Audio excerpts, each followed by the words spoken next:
This week on Inside the Headset, we are featuring Baylor Assistant AD of Player Development, Ed Jones.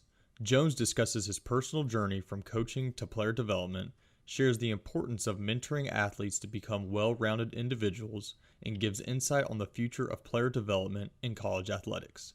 But first, a word from our sponsor. For more than 25 years, the All-State AFCA Good Works team has shined a light on college football student-athletes whose remarkable stories too often go unnoticed.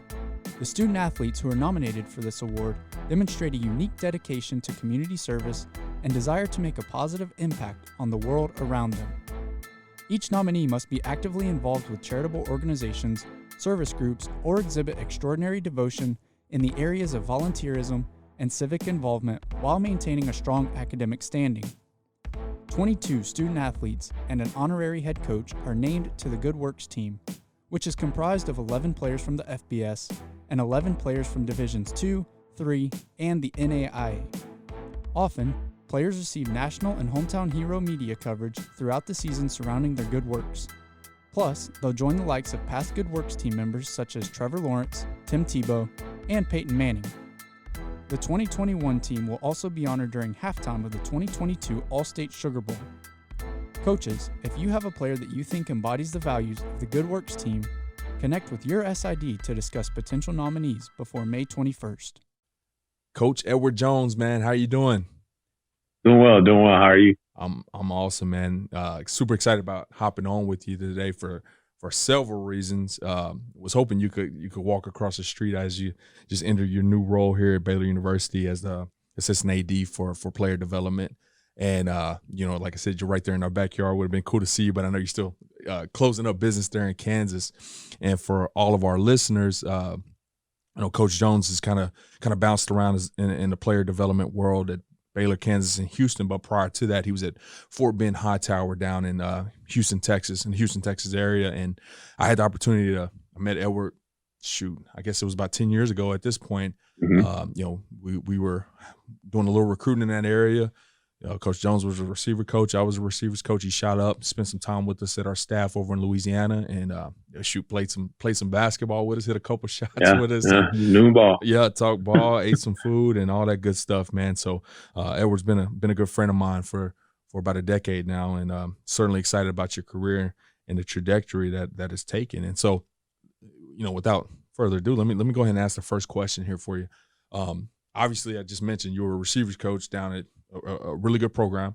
Mm-hmm. You were a solid coach. You were going out seeking knowledge, trying to sharpen your tools as a on the field football coach, and and you're also talking about recruiting, and so that passion of mentorship and serving other people was really apparent for you. And now, like I said, almost a decade later, you're in this player development role. What caused this shift in your career path, and do you still have that itch to do the X and O part again? Yeah. So the biggest switch was when I was offered the opportunity by Tom Herman to join the Houston staff. He straight up told me, he was like, "Hey, we have a player development position, high school relations. You're not gonna coach." Because I was like, "Oh, awesome! I can learn some more stuff about O-line and quarterback play," and kind of was trying to learn the whole offensive scheme at that point in my career.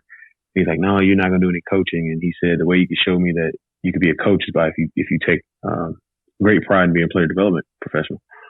So I went there and I took that, but I've always been about relationships and mentoring, like you said, and just spending time with players and seeing them. And so when I got to the University of Houston, I think we had an alumni event, and that was the moment when I was like, "Hey, I think I'm all right on coaching." Like I kind of saw at that point you become you're like the head coach off the field of 120 guys. Right. There's only a few people that get that many touches with every single player on the team. And so that first year at the University of Houston, I think 3-4 months in, I was like, yeah, I'm good on the X's and O's for a while. Now, the only time the itch happens is the first day. It happens every year. First day of spring football and the first day of fall camp. I get really, really excited. And then by the end of practice, I'm like, you know what? I like what I'm doing. So no doubt, man. Well, you're doing great at it, man. And you found your way from University of Houston, went north to Kansas. And as you're closing up shop there, you were recently named, like I mentioned earlier, assistant AD for player development at Baylor University. And so Coach Aranda is kind of giving you the job to, envision and establish the culture for Baylor football and all 105 to 120 student athletes in that football program. Can you share a few of the elements that I know you do a ton of professional development. I know you talk to a ton of guys that are in similar roles at other universities, but what are some of the elements for culture that you're working on instilling, and how did you come about finding those things?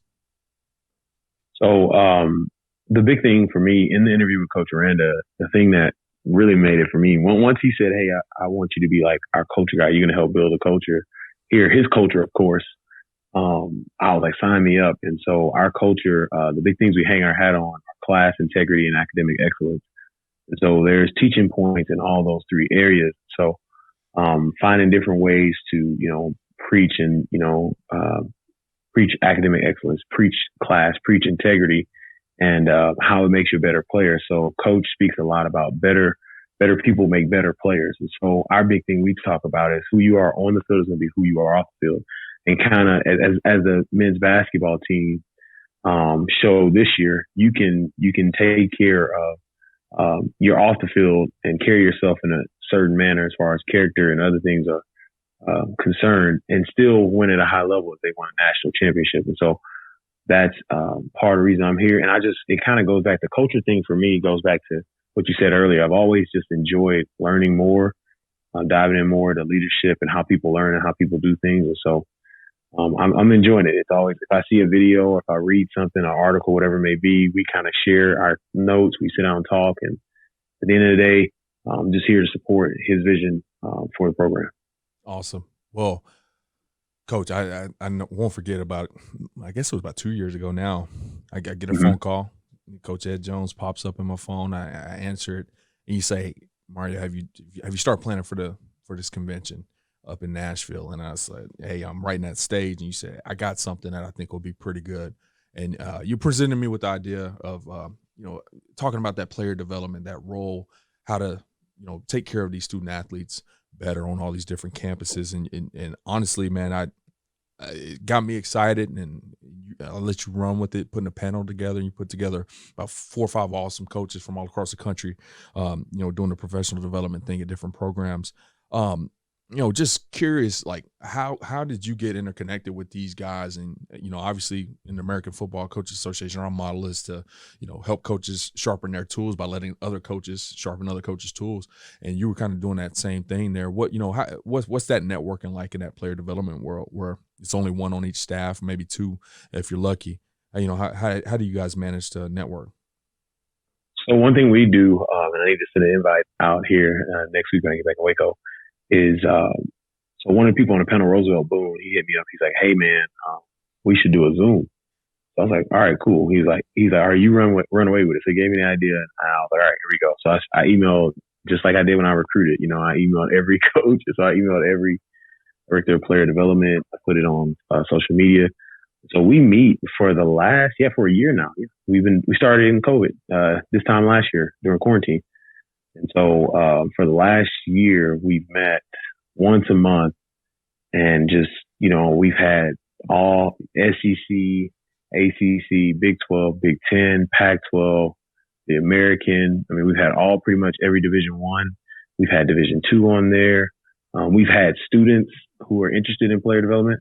But we get on there and we just kind of share different practices with each other, because it's a cool learning opportunity for us, because we don't necessarily compete against each other, because whoever we get is who we have to develop. So, and that's been fun, but it's been awesome. I've got to, you get to meet so many people, and we just had one this past month, and we had 6 new people on there. So, it's fun. I think there's going to try and find ways to make it more formal in a sense, as far as like, calendars and such, but it's been great.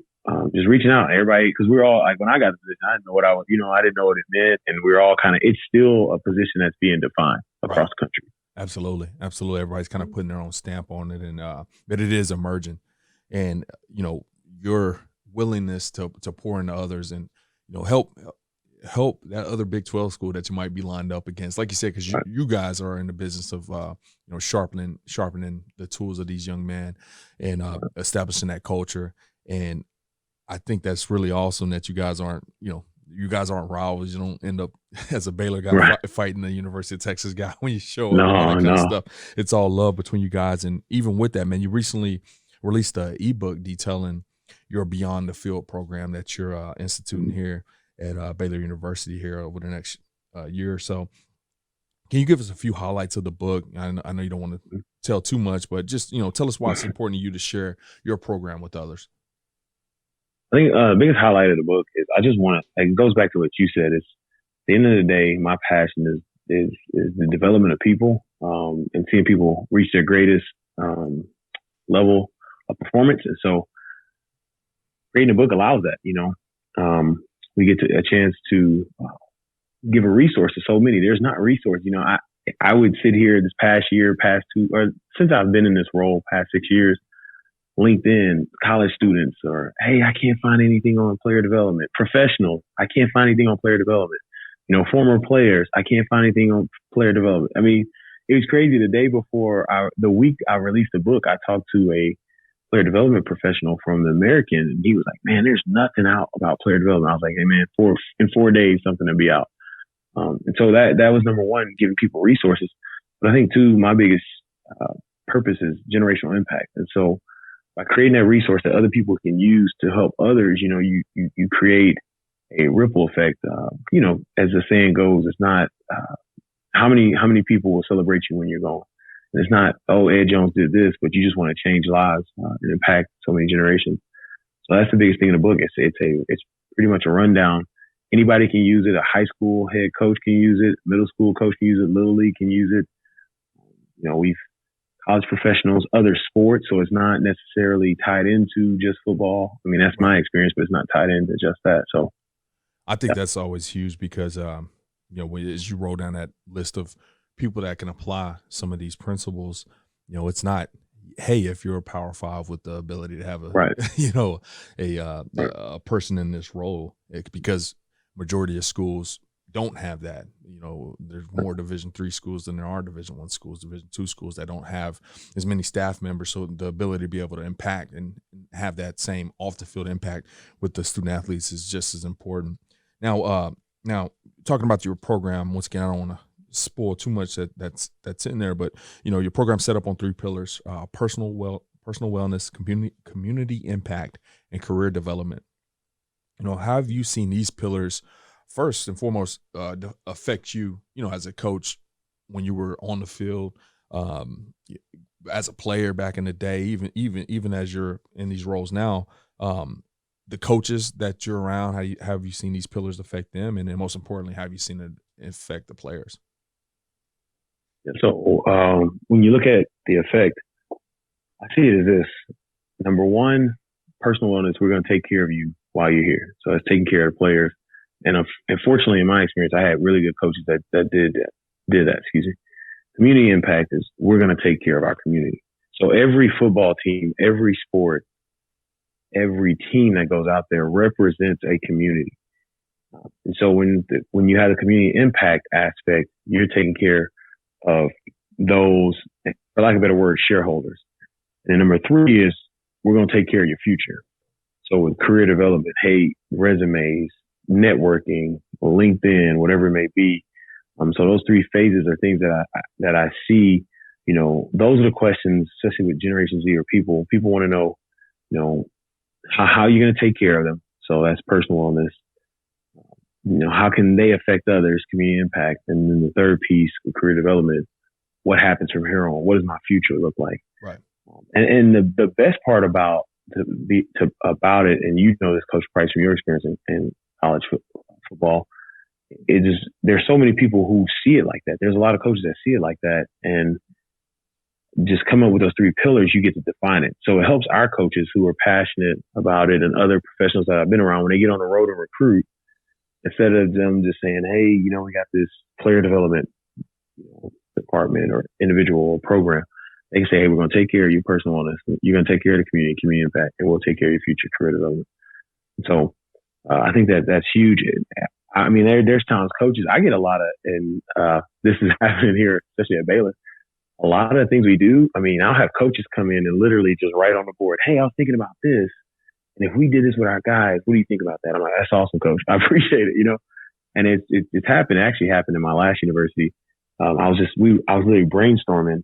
I couldn't think of something. One coach walked in and was like, hey, what if we did this, blah, blah, blah. He didn't even know I was brainstorming it. So it just happened. And so there's a lot of aspects and people buy into it because at the end of the day, I think, you know, and I believe if you're in college football or in sports in general, just to get wins, it's going to be tough to deal with all the time. And it's, you know, that part. But if you're in it for people, people buy into those three pillars. Right.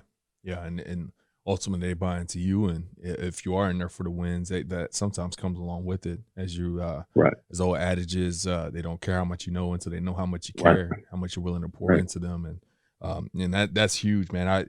I hold my college football coaches with very close regard to me. Todd Berry was our executive director. He was my coach at Army. I transferred to Baylor. My first collegiate job was at Texas A&M Commerce. That was my college football coach. And as much as I appreciated those guys, I never forget that last day of football. The first day I woke up and I didn't have to go to practice. I didn't have weights. I didn't have study hall. I didn't have anything. And I sat in my room and I was like, man, what am I supposed to do? You know, what am I supposed to do with my life? And I just see that this role is so much. It kind of fills that void that back in the day it just wasn't thought about. It wasn't these type of roles there, and you know, coaches did the best they could. But it is good to have some guys dedicated to think about, you know, some of those things that go a little bit, you know, further than the actual X and O stuff. Now, your ebook kind of outlines the steps coaches can take to implement a program like this or something similar, you know, in their own program in detail. But do you mind kind of maybe getting us started with one of some of the first steps? So, you know, if I'm a high school football coach and I might not necessarily, you know, like I said, have the resources, if I want to kind of get moving and developing our players a little bit beyond, just like I said, the X's and O's, how they could get started. So we have a learning process in the book that's shared, and it's kind of what I've used over the years to kind of go about the development of a guy. So first stage is educate, you engage, you equip, and you give them experience. So everything we're going to do is we're going to educate them. So in the education process, a high school football coach and any sport, there's alumni. When I was a high school coach, alumni always came back, right? Man, I love playing for this place. Man, this place meant so much for me. Well, that right there is a immediate, passionate pool of people that are now professionals, that are now community leaders, that are now ready to mentor, and they're not going to cost anything because it's their school. That's their high school. You know, I know because of, you know, compliance regulations, I can't do much with Hightower High School, which I graduated from. But if I could, I would love to. Hey, we want you to come talk to these seniors. Oh, absolutely. You know, and so that's one way, you know, high school coach can do it. Right before I got the job at Houston, we were setting up a summer, kind of like a career exploration deal, because we had a big time player who played when I was there. He's a entrepreneur. You know, we had another player who's a lawyer. We had another player who's, you know, in the music industry. So you have that there. And then engaging. You want to engage. The school district's going to have, or every school should have, a school district has a career and college readiness program. And so you find out who that person is on your campus or in the school district, and they're getting paid by a school district to do it. So once again, there's a free resource where you say, hey, once every month, you might come and talk to my guys about resumes or some career readiness or college readiness topic. Let's talk about, you know, time management, whatever it may be, things like that. You know, the equip stage, you know, you look at, you know, a lot of these universities have, my first high school I taught at was Sky Lakes High School, Cyfair IC. And you have these different technical, you know, schools and departments, you know, where these guys can get skills and different things like that. And then finally, with all that, you get experience for those guys. So the community itself, there's community relations. You know, everybody knows that you can do community service. You can go to your elementary school, you can clean up, you know, there's so much you can do. But you also have, you know, I mean, there's so many different careers inside just that community. The city hall, I mean, there's resources there in the city, in the county, all that. So I think there's a lot of, pieces that a high school coach can use to develop his players. Now, of course, he's got to vet them, but those are ones that are tried and true, and people who are passionate about the program. So they're going to get the best out of these people because these people are from their community. They either went to the school, know about the school, and are cheering for the young men or young women with a coach, whatever sport coach is coaching, that are there at the high school. Coach, that's awesome, man. I tell you why, man.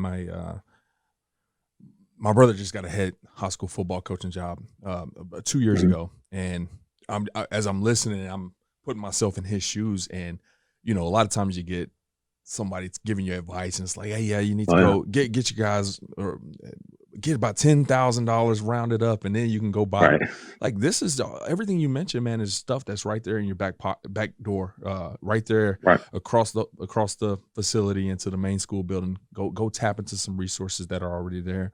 That's just great because a lot of times people that might be looking for something or looking to head down this direction will maybe realize that, hey, man, I got some resources that I just haven't even thought about. So that's great stuff, man.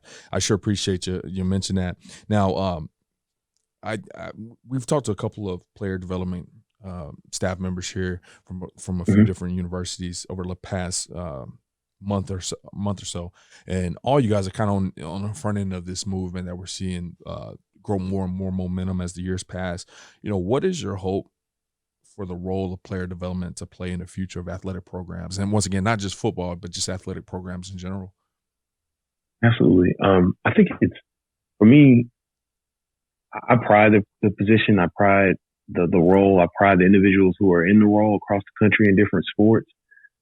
I think it's very necessary. I think there's a lot of resources used by universities, different sports, to recruit student athletes to the university.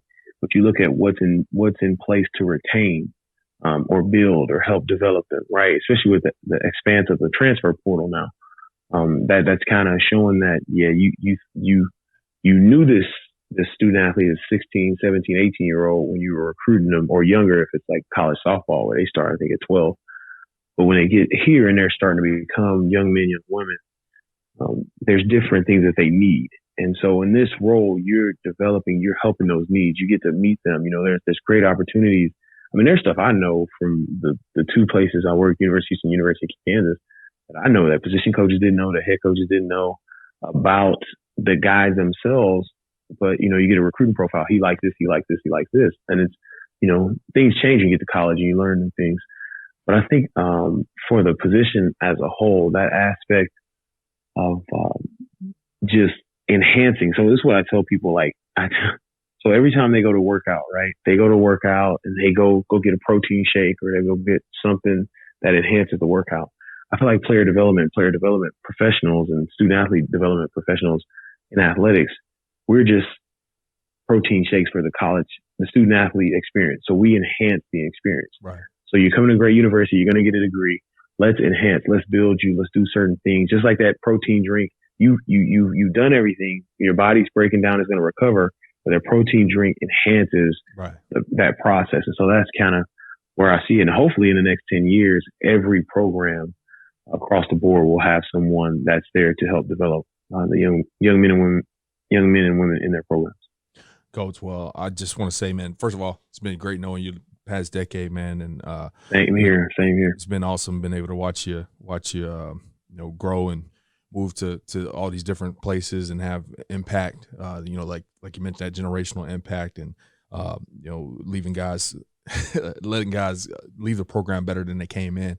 That's awesome. Much appreciated, and much appreciation to your commitment to the development of this facet of the profession. And beyond the field program that's readily available for coaches, these calls that you're putting together, you seeking me out to make sure we had some awesome professional development opportunities there at the convention for guys in that role. I think it's just a start, and really appreciate you getting the ball rolling, man. But before I let you go, I know people are going to be wanting to learn a little bit more about what you do, and hopefully want to keep up with the Baylor football program and all that good stuff. So if you don't mind sharing your Twitter handle so coaches can keep up with you.